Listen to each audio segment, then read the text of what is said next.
Assalamualaikum warahmatullahi wabarakatuh. Selamat pagi teman-teman. Perkenalkan di sini nama saya Mareja Anggi Santia Budi dari Fakultas Ilmu Sosial dan Ilmu Politik UIN Wali Songo Semarang. Di sini saya selaku pembawa acara dari podcast yang bertemakan peranan laki-laki dalam mencapai kesetaraan gender. Langsung saja ya, saya akan membacakan CV dari pemateri kita yaitu Mbak Tri Susilowati, lahir di Sukoharjo 17 Agustus 1998, yang beralamat di Desa Tengli RT 4 RW 5, Watubunang, Tawangsari, Sukoharjo. Nomor HP 081567794416.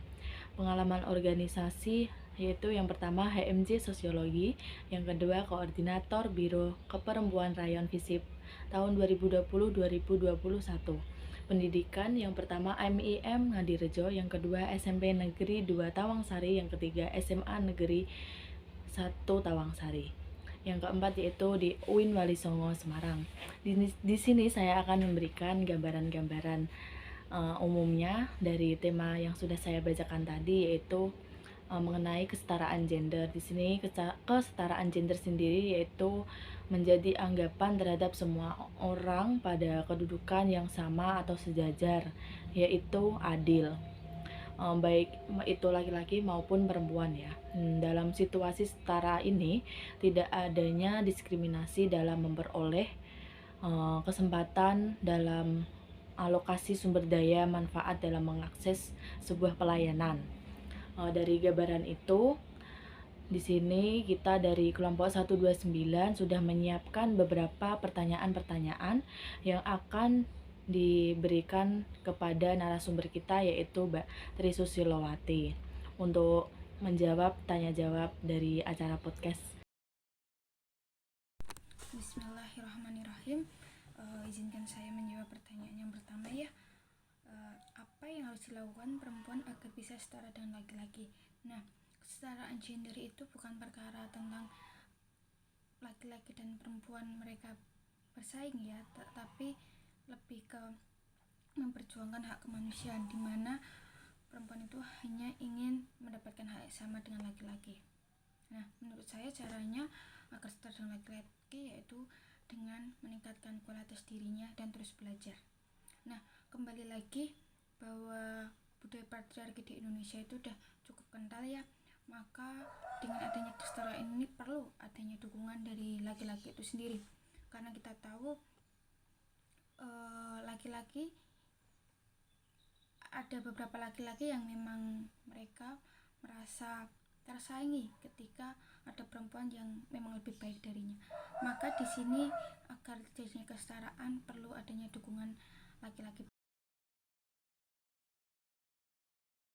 Saya akan menjawab pertanyaan selanjutnya ya, yang bagaimana membangun kesadaran bahwa perempuan juga bisa melakukan kegiatan lain selain menjadi ibu rumah tangga. Nah, saya garis bawahi terlebih dahulu bahwa menjadi ibu rumah tangga bukanlah hal yang rendah dan juga mudah.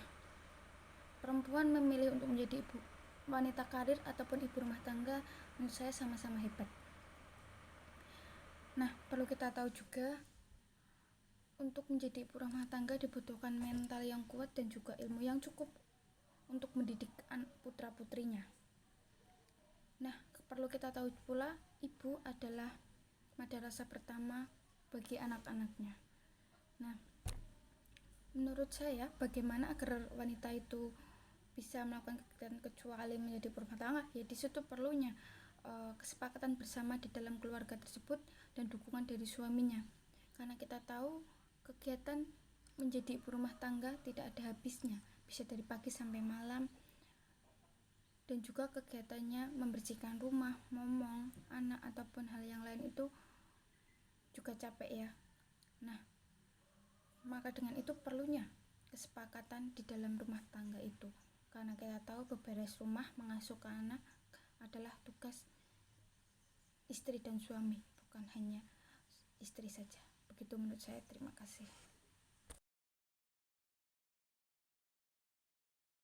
Saya izin menjawab pertanyaan selanjutnya, yaitu bagaimana jika kita melihat fenomena pertukaran peran dalam rumah tangga di mana sang ibu mencari nafkah dan ayah di rumah.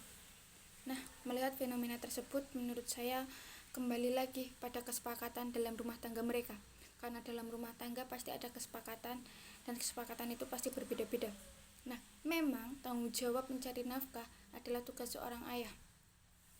Namun perlu kita lihat kembali fenomena sekarang ini bahwa perempuan banyak yang memilih menjadi wanita karir atau bekerja daripada menjadi ibu rumah tangga. Nah, kembali lagi ya, menurut saya kembali lagi kesepakatan dalam rumah tangga itu seperti apa. Apakah ibu di rumah, ayah bekerja, atau sebaliknya, kembali lagi. Nah, memang fenomena ini banyak pandangan yang kurang baik dari masyarakat sekitar. Namun saya ulangi lagi, kembali ke kesepakatan rumah tangganya, dan kita cukup saling menghargai. Saya akan menjawab pertanyaan yang berikutnya. Bagaimana cara yang tepat untuk menyampaikan kepada masyarakat umum agar tidak mendiskriminasi perempuan yang dipandang kurang kompeten di bidang yang saat ini kebanyakan dikendalikan oleh laki-laki? Nah, jawaban dari saya, menurut saya ya, ini lebih ditanamkan pada diri kita sendiri dulu. Kita kembali ke diri kita sendiri dulu. Kita harus paham bahwa laki-laki dan perempuan memiliki hak sama dalam hal apapun itu, dalam bidang apapun itu. Nah, ketika kita di diri kita sudah kita tanamkan hal itu, kemudian kita memberikan masukan, saran ataupun nasihat kepada keluarga kita terlebih dahulu, yaitu kedua orang tua ataupun adik ataupun kakak. Karena kita tahu bahwa budaya patriarki di Indonesia itu masih begitu kental ya, jadi ditanamkan sejak kecil itu entah dalam hal mainan ataupun pakaian sudah dibedakan, seperti misalnya mainan perempuan itu boneka, laki-laki adalah mobil-mobilan atau tembak-tembakan. Kemudian dalam hal berpakaian pun juga dibedakan, yaitu wanita kebanyakan diberi pakaian berwarna pink dan laki-laki hitam. Nah, agar masyarakat umum itu mereka tidak mendiskriminasikan wanita, ya dengan cara memang harus dididik sejak dini bagaimana bisa memiliki sifat yang bahwa kita sebagai manusia itu memiliki hak yang sama, entah laki-laki maupun perempuan. Nah, menurut saya seperti itu ya. Tanamkan dulu sejak dini, tanamkan pada diri sendiri, keluarga, kemudian baru masyarakat. Karena ketika kita sendiri saja belum mampu untuk menerapkan hal itu, bagaimana kita akan menyampaikan ke masyarakat? Pertanyaan selanjutnya yaitu kesetaraan gender tidak memandang kekuatan fisik, namun kekuatan fisik dianggap lebih unggul dari apapun. Sebagai wanita, bagaimana cara yang tepat untuk menanggapi fenomena tersebut, sedangkan kita tahu bahwa wanita dianggap lebih lemah kekuatan fisiknya dibandingkan laki-laki? Nah, menurut saya, fokus dulu pada diri kita sendiri dengan meningkatkan kualitas diri, misalnya dengan berpendidikan tinggi, mengikuti seminar-seminar, mengikuti kursus, ataupun kegiatan-kegiatan lain yang memang mampu meningkatkan kualitas diri kita. Nah, apabila memang wanita tidak mampu atau kalah ya dalam hal fisik, setidaknya wanita mampu setara dalam hal pikiran ataupun isi otak.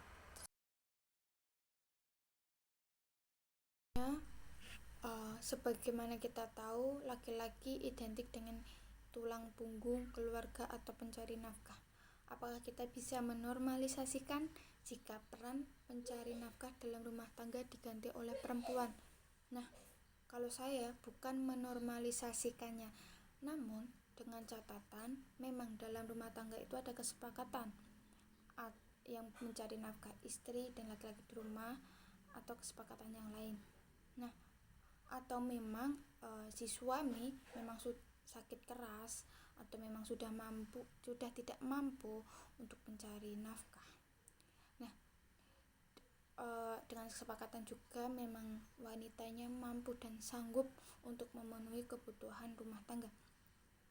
Karena kita tahu di dalam rumah tangga itu bukan hanya tentang aku dan kamu, namun tentang bagaimana kebutuhan rumah tangga itu terpenuhi, terutama kebutuhan anak ya, misalnya dalam untuk biaya sekolahnya, untuk jajannya, ataupun hal yang lain. Karena dalam rumah tangga pasti diperlukan uang untuk memenuhi kebutuhannya. Seperti saya melanjutkan pertanyaan selanjutnya, yaitu di masa ini banyak aktivis terutama dari kalangan feminis yang menuntut tentang kesetaraan gender. Sebenarnya kesetaraan yang bagaimana yang mereka tuntut, sedangkan setara itu tidak selalu pantas dan tidak selalu proporsional. Nah, menurut saya setara itu sama ya, jadi tidak bukan lebih tinggi ataupun lebih rendah, karena kita tahu bahwa kesetaraan gender di Indonesia itu belum berjalan sesuai apa yang kita harapkan, yang mana contohnya ya, dalam hal berpendapat seringkali yang diutamakan adalah laki-laki. Kemudian dalam hal pemimpin di Indonesia bisa kita lihat presiden di Indonesia yang perempuan hanya satu ya. Kemudian dalam hal di rumah saja ya, hal kecilnya di rumah saja, terkadang orang tua lebih memilih meminta pendapat pada anak laki-laki daripada anak perempuan, padahal anak laki-laki dan perempuan sama-sama punya potensi tentang hal itu. Kemudian dalam pemilihan ketua kelas, dalam hal yang lain-lain. Nah, ketidaksetaraan ini juga terjadi pada hal pendidikan, di pekerjaan, gaji, ataupun bidang-bidang lain. Memang terlihat begitu jelas bagaimana ketidaksetaraan bagi perempuan itu sendiri. Seperti lanjutkan pertanyaan ke-8, yaitu kebanyakan laki-laki menginginkan anak dari sebuah pernikahan.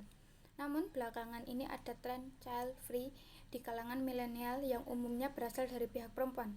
Bagaimana tanggapan Anda mengenai hal tersebut? Menurut saya kembali lagi kepada pribadi masing-masing.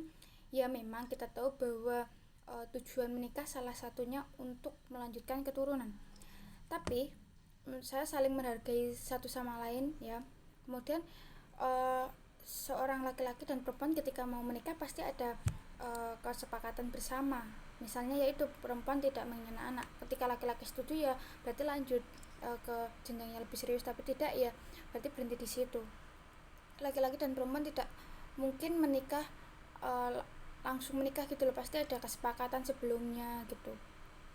Menurut saya seperti itu ya, kita hanya perlu saling menghargai pendapat orang lain.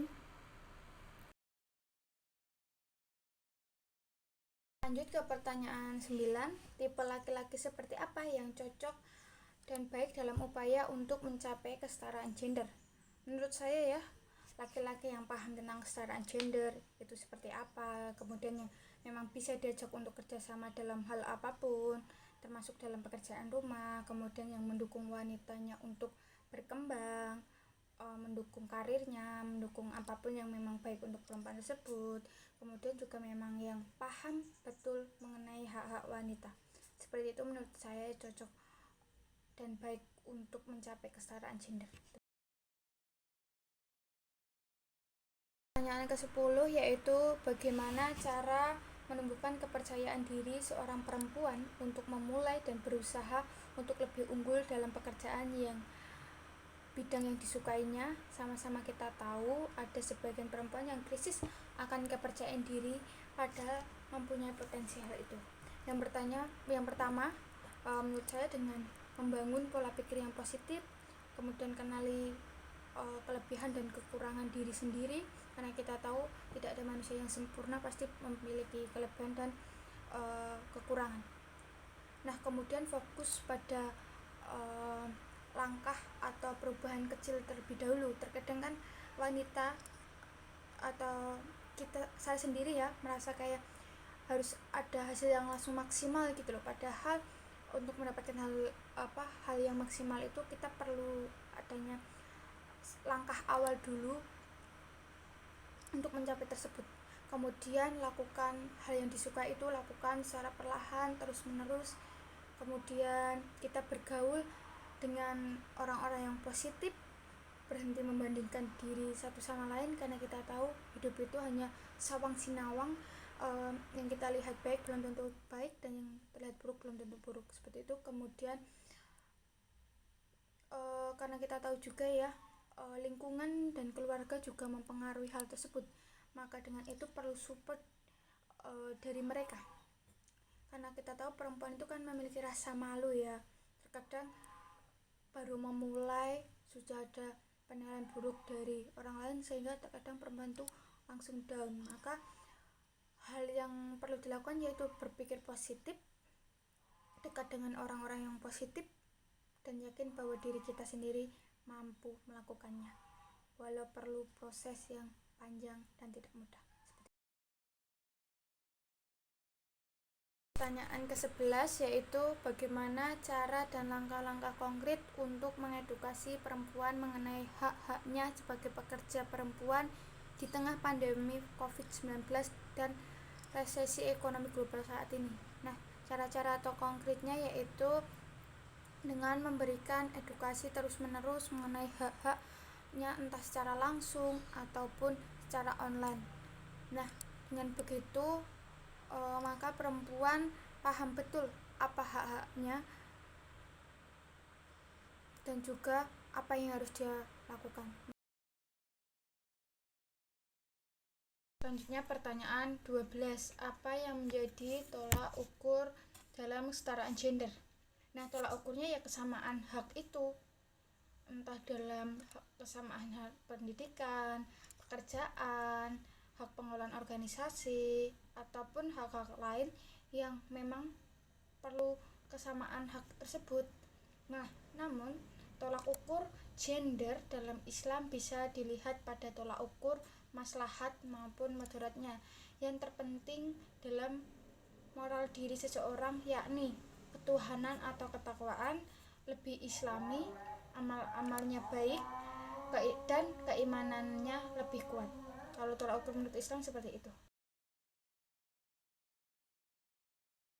Pertanyaan 13, bagaimana konsep kesetaraan gender dalam Islam? Nah, dalam Islam sendiri bahwa laki-laki dan perempuan sama di hadapan Allah Subhanahu wa taala, di mana sama-sama sempurna, penciptaan yang terbaik yang Allah ciptakan. Yang membedakan hanya ketakwaan dan juga keimanannya. Di dalam ayat-ayat Al-Quran maupun sunnahnya membahas mengenai kesetaraan gender, di mana terkandung nilai-nilai universal yang menjadi petunjuk bagi kehidupan manusia dulu, kini, dan yang akan datang.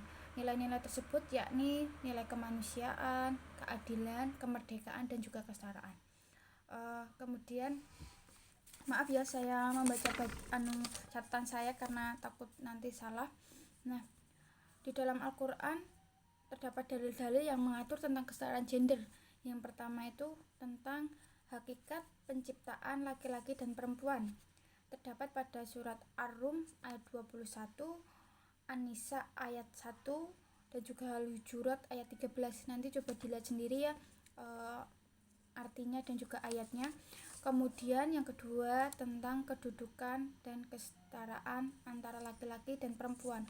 Terdapat pada surat Al-Imran ayat 195, An-Nisa ayat 124, An-Nahl ayat 97, Al-Taubah ayat 71-72, dan yang terakhir surat Al-Ahzab ayat 35. Nanti bisa dilihat sendiri ya arti dan juga ayatnya. Kemudian prinsip-prinsip kesetaraan gender yang ada dalam Al-Quran. Yang pertama itu laki-laki dan perempuan sama-sama hamba Allah, laki-laki dan perempuan sama-sama sebagai khalifah di bumi, laki-laki dan perempuan menerima perjanjian awal dengan Tuhan, kemudian Adam dan Hawa terlebih secara aktif dalam drama kosmis, dan yang terakhir yaitu laki-laki dan perempuan sama-sama berpotensi meraih prestasi. Nah, seperti itu konsep gender menurut Islam, menurut saya. Terima kasih. Pertanyaan yang ke-14, apa yang harus dilakukan jika seorang perempuan mengambil alih peran pemimpin keluarga padahal status masih belum bercerai, sedangkan dalam Islam dijelaskan bahwa pernikahan yang memimpin adalah seorang laki-laki. Jika peran suami diambil alih oleh istri dan peran istri diambil alih oleh suami, itu boleh-boleh saja. karena di dalam kehidupan rumah tangga memakai prinsip ta'awun atau tolong menolong.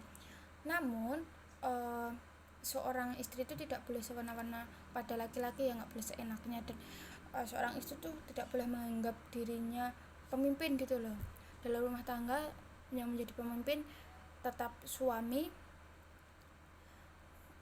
Istri pun kalau keluar izin bekerja juga perlu izin suami, kemudian suami masih tetap tanggung jawab di tangan suami. Hal tersebut tercantum pada surat Al-Nisa ayat 34.